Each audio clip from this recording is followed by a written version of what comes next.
Heck yeah. All right. These are the last notes for this chapter. Chapter, as if we're going through a book, but we're not really. For this unit, it's kind of related to measurements, right? Because we're talking about measurements, unit systems, significant digits. Obviously, all of that pertains to doing an experiment. So I just want to talk about the key components of an experiment, what they are, what their purpose is, why we care about them, all of that good stuff. So this should be pretty quick.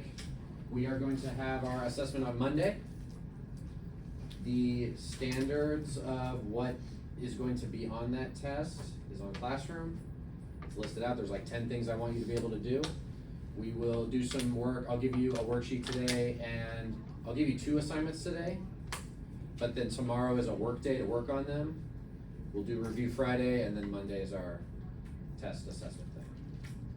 Okay? So it should be, hopefully it'll be very clear what I expect of you on that. Okay? I try not to throw curveballs. I try to just be very straightforward so that you know what you need to know. Okay? All right. So if we're going to talk about an experiment, we should probably know what it is.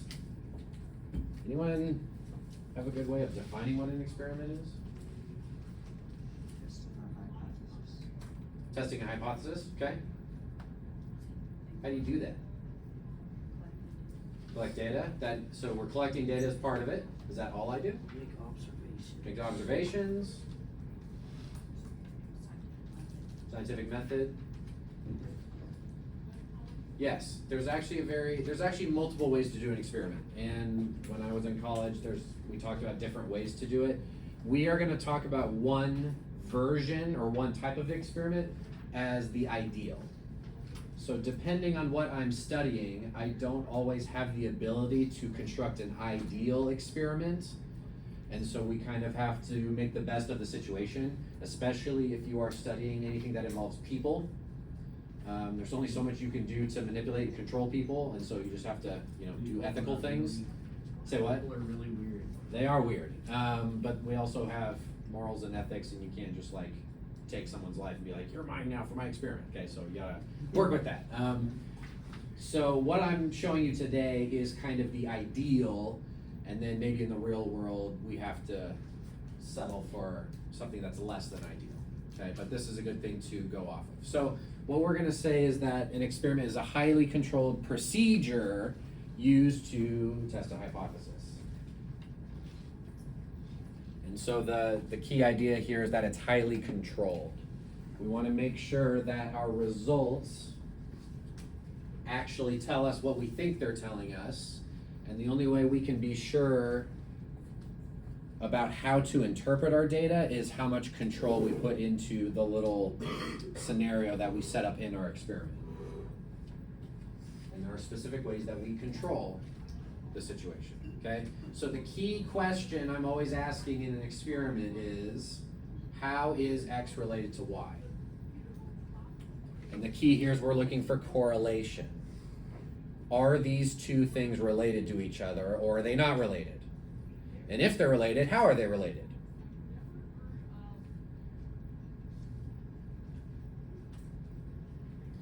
Sometimes we can make a jump and say that X has an effect on Y, that there's a causal relationship. Sometimes they are causally related.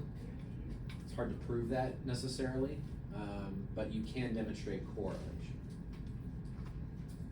Causation versus correlation. So for example, if I smoke cigarettes for most of my life, we would say that it causes cancer.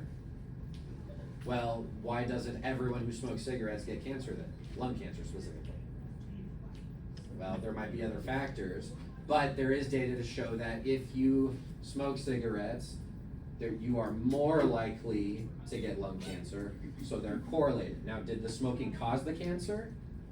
Maybe, maybe not. Maybe the smoking caused something else, which caused something else, which caused the cancer. Or maybe there's a third thing that causes you to smoke and to have cancer.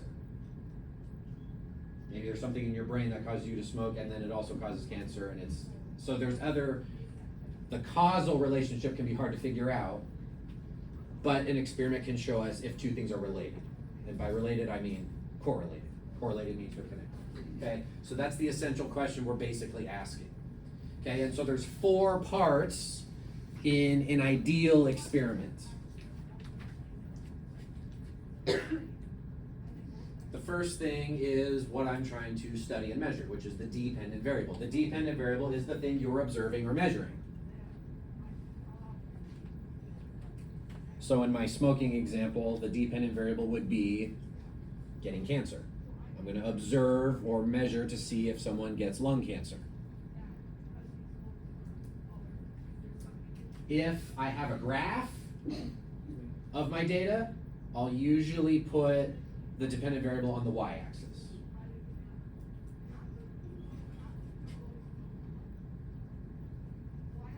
So that's kind of the output or the result, the effect I'm looking for. The other factor that I want to know if it's related to it is called the independent variable. I want to figure out if the independent variable and the dependent variable are related. Sometimes they are, sometimes they're not. Sometimes I do an experiment and I realize they have no relationship whatsoever. There's no connection. That can happen. What do I do to the independent variable, or what happens with it? You change it systematically. It either changes on its own, so if I'm doing something and measuring time, right, I don't have to change time, it changes itself. So the independent variable changes itself, or I am manipulating it, I'm adjusting something to see if there's an effect in my dependent variable. If I have a graph, you don't always have to have a graph. If I have a graph, the independent variable usually is on the x-axis. I'm going to show you some examples where it's not the x-axis. Most of the time it's on the x-axis. Fun way to remember this. This is your little graph. On the y-axis, I can make the letter D with the y-axis. So the dependent variable usually goes on the y-axis. On the x-axis, I can make the letter I for the independent variable, so that's a fun little way to remember which goes where. So if that helps you. The other thing I need to make sure that I pay attention to in my experiment are constant factors. The only thing, in an ideal experiment, the only thing that I change is the independent variable. And if I can, I need to control every other thing that I could possibly think of that might affect this experiment. Okay, factors that are intentionally held constant so that I can confidently interpret my results. So in my smoking example, maybe being male or female affects your chances of getting lung cancer. I don't know. So if I do an experiment, I need to do separate experiments maybe, or I need to factor that in if there's a calculation somehow. Maybe your age, or maybe the amount of time you smoked. So if I do an experiment, maybe I should only observe people that smoke for 10 years exactly, instead of someone who smoked for a week and someone who smoked for 50 years. Do separate experiments. Maybe I should control for what race you are. Maybe I should control for only people that eat this certain diet, because maybe diet is also affecting it. So there's almost infinite other things that could potentially be affecting this. But to the best of my ability, I want to control everything and hold it constant and only change one factor. So in my smoking example, the only factor would be, do you smoke or do you not smoke? Ideally, that's the only difference, and everything else should be the same in who I'm studying, and then I see what happens with my dependent variable. Okay, obviously, again, if you're studying people, you can't control everything, and so you have to do the best you can with that, but you at least need to be aware of them, and if there are factors that you can't control, you should admit that or communicate that, somehow account for that. Sometimes you account for that by just saying that when you write your report. In other situations, there's mathematical ways where you alter your calculation a little bit to account for things you can't control. So that's a whole can of worms. And if you go into statistics, you'll learn all about that stuff. Okay. Yeah, stats. Okay. One of us is excited about that. Last thing Anyone know what I'm missing? Control. You need a control. Always have control to be sure you're not just seeing things. Exactly. The control is what I'm going to compare my results to. Okay, sorry if you can't see this very well. An unmanipulated standard. Okay, so there's a standard where I'm not changing anything, and I compare my results to see if there was actually an effect.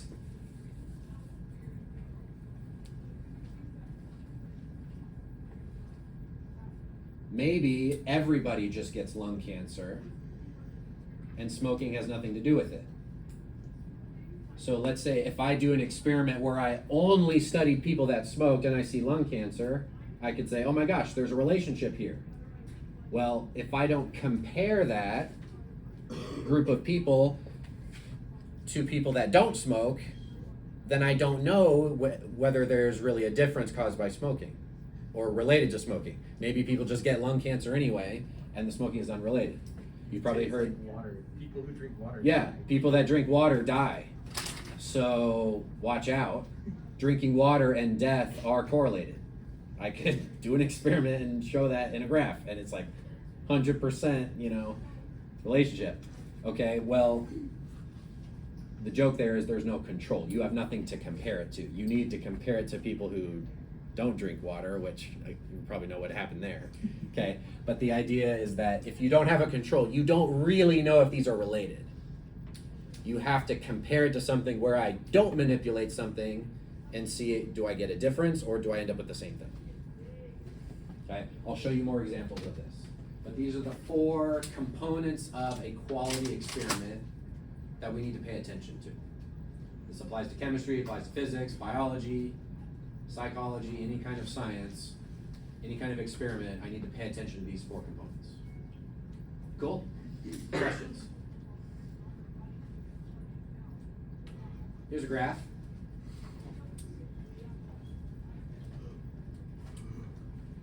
World population over the course of about 200 years.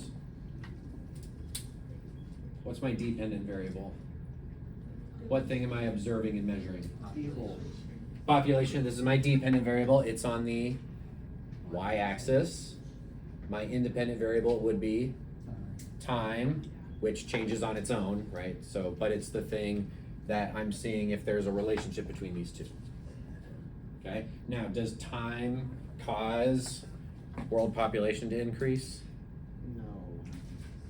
Not necessarily, but maybe there's a correlation over these 200 years, right? So again, I'm showing that experiments technically only show correlation, whether things are related. They don't necessarily show that this caused that. I would think that something else caused this besides just, time moving forward. There's a lot of people, and it's kind of crazy how after like 1850 it really jumped up there. It's a very, very extreme exponential. Something, industrial revolution, better hygiene, better agriculture, stuff like that. Here's another experiment. This one probably looks a little more similar to what you did in the lab yesterday. What's happening in this experiment? What are we doing? Bacteria. See how much of bacteria grows in separate temperatures. We're growing bacteria in different temperatures. All right, if it's kind of hard to read, this is freezing, cold, room temperature, and warm. And so we can see whether we get more bacteria over time or maybe no more bacteria over time. What's my dependent variable in my bacteria experiment? Number of spots, number of colonies. Okay, so I don't know if you guys have ever done this where you just like grow it on a little dish and you look for little blooms of bacteria. It's kind of cool. What's my independent variable? You've got 2, temperature and time, right? Time.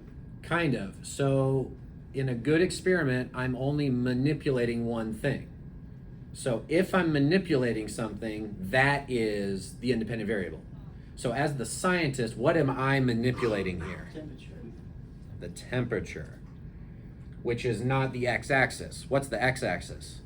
Time. Day 1, day 2, day 3.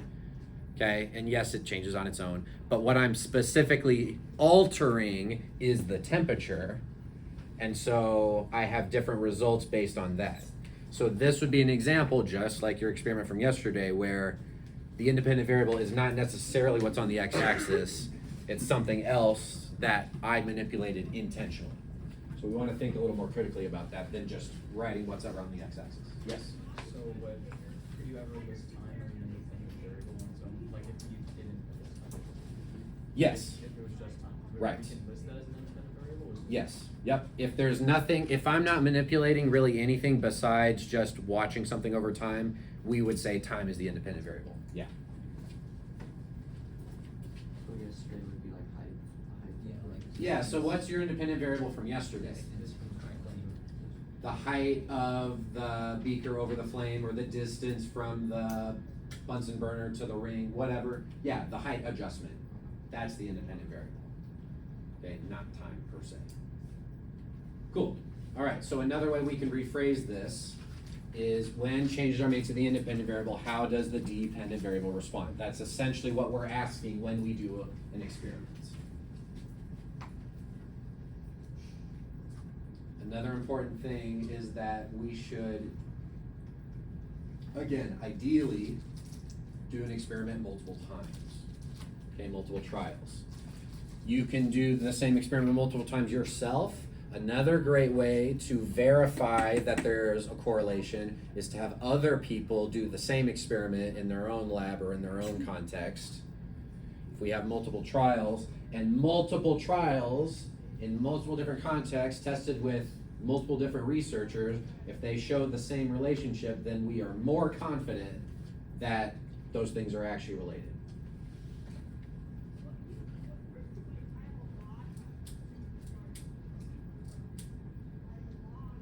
So if I'm trying to figure out whether smoking has something to do with lung cancer, maybe I should study it at this point and then maybe wait 10 years and do it again. And maybe have other people try it in other countries or different states around, different areas, right? Do it multiple times to see if there's a consistency here. Consistency is important. Cool. Simple example. Let's say we're growing tomatoes, and I'm going to use some fertilizers. I'm going to do an experiment to see which fertilizer is best, or if any fertilizer helps. If there's a correlation between larger tomatoes and my fertilizer, what would be my dependent variable in this scenario? Tomato size, probably better than mass. Maybe the mass of the tomato? Could it be something else? Height. Height of the plant is another thing you could care about. What else might I care about? Weight, size of the tomato, the volume of the tomato. Yeah, so however you want Yield. to do that, Yield. the number of tomatoes off per plant, okay? So massive tomato, I said larger tomatoes, but everything we said is valid. Number of tomatoes per plant, volume of tomato, whatever. What's my independent variable? What am I manipulating as the researcher? Whether there's fertilizer or the type of fertilizer. Okay, so I'm manipulating that. What are some things I might want to control and intentionally hold constant? Water. What about the type of water? Tomato plant. What about the water? How much? The amount of water, the frequency that I water with. What else? Sunlight. Type of water, Sunlight. soil type. What about sunlight? Exposure. Exposure to sunlight. Other things? The type of tomato plant. So my type of tomato, right? If I have like one garden with beefsteak and then heirloom tomatoes, right? I'm kind of throwing things off. You gotta like bug control and stuff. Bugs, temperature. Yeah, we could just go on and on and on. Okay, so, oops, I'm out of order. My control would be Tomato plants. no fertilizer, constant factors, species of tomato, amount of water, sunlight, soil, everything you said. So we want to keep as many things constant as possible, knowing that, you can't get all of them, but ideally we should. It should be, everything's the same, everything is the same except for this. That's the only thing I change. And then I need to compare it to something where I'm not manipulating anything. If I just do a fertilizer garden and a fertilizer garden and I get tomatoes, did the fertilizer help? I don't know. I need to grow a garden with no fertilizer so I have something to compare to. Okay, that's the purpose of the control. Okay, multiple trials. Maybe you do multiple patches or multiple plants. Okay, multiple gardens, or maybe do it multiple years in a row, something like that.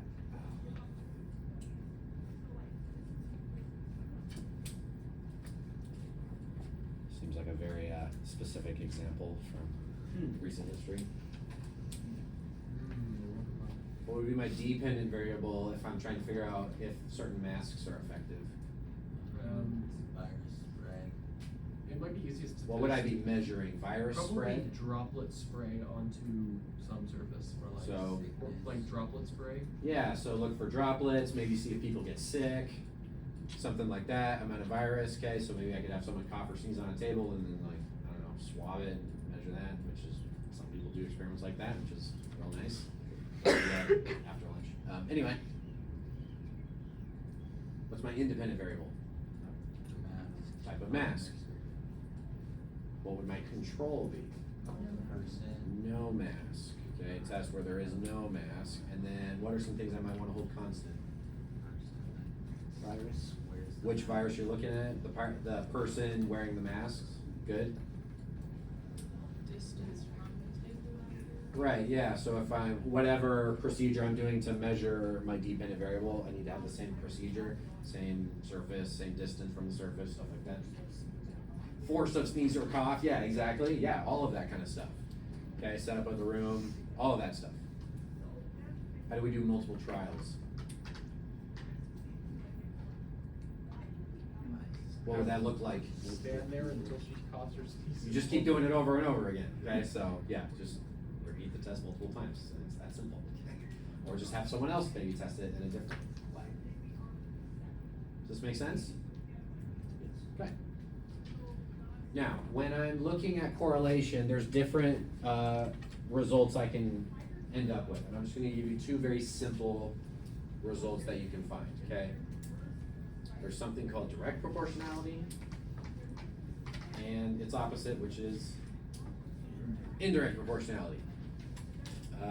Sometimes this is also called inversely proportional, inverse proportionality, same difference. Direct proportionality means that they both increase and decrease together. Doesn't mean they equal each other, but if one increases, the other increases with it. For example, if I had the height of a person and then the weight of a person, those are two different factors. They are directly correlated. If you get taller, you weigh more, right? If you somehow get shorter, you weigh less. Okay, and that's not the only way you can weigh less, but I'm just saying if somehow I could adjust your height, if I could reverse rowing, okay, directly related. Okay, now I'm not saying they're equal, right? If you have a height, if you are 70 inches tall, that I'm not saying you're 70 pounds or 70 kilograms. I'm saying if it changes in this direction, what direction does the other variable go? Well, if this one goes up, this one goes up. If this one goes down, this one goes down. So we're talking about the direction they change in. Okay, maybe the number of guests at my party and the number of pizzas that I need, right? If one changes a certain direction, the other one probably changes in the same direction. They increase or decrease together.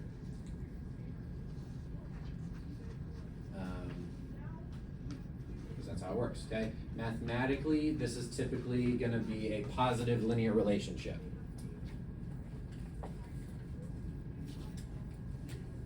This is my independent variable, this is my dependent variable. Okay, and this is gonna be a situation where the slope is positive, so A is gonna be a positive integer. Or positive number, it doesn't have to be an integer. We all know what a linear graph looks like, yes? Heck yeah, like that. As X gets bigger, Y gets bigger. Is this the only type of graph where if x gets bigger, y gets bigger? No. No, you could have a quadratic one, right? Cubic, right? Just pick whatever. Square root, logarithm. Okay, there's other ones to do it, but just as a simple example, a positive linear relationship. Indirect means if I change one variable, the other variable will change in the opposite direction. They move in opposite directions. Maybe a simple example could be the weight of my car and then its top speed. Right? If I make this heavier, I can't go as fast. If I make it lighter, keep everything the same, like same horsepower, all that stuff, I can go faster. Right? They're changing, these variables are changing in opposite directions. You can think of examples where, right, assuming nothing else changes, right? I don't change the shape of the car or the material, the tires, right, all that other stuff, okay? The speed of the car versus the length of the trip. The faster I go, the less time it takes me to get there. The slower I go, the slower I go, the longer it takes me to get there, sorry. Do we see the opposite? Okay. The most kind of common relationship is gonna be so sometimes this is called inversely proportional because I literally have an inverse relationship, okay? I have a fraction where the x is underneath.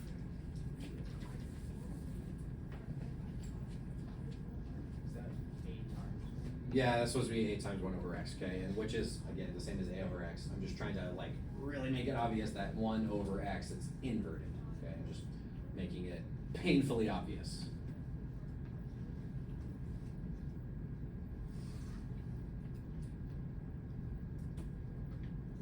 What does that graph look like? Hyperbola, or half of one? It looks like, yeah, it looks like a parabola that's been turned 90 degrees. Looks like that. So this graph, or this equation looks like that. Notice as x increases, y is going down, or if I make x really small, y goes up, right? Indirect relationships. You can also have this relationship where if you have a linear relationship that has a negative slope. That's another example of that.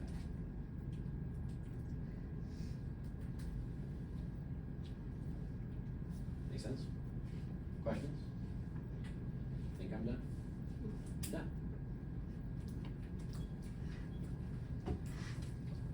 Okay.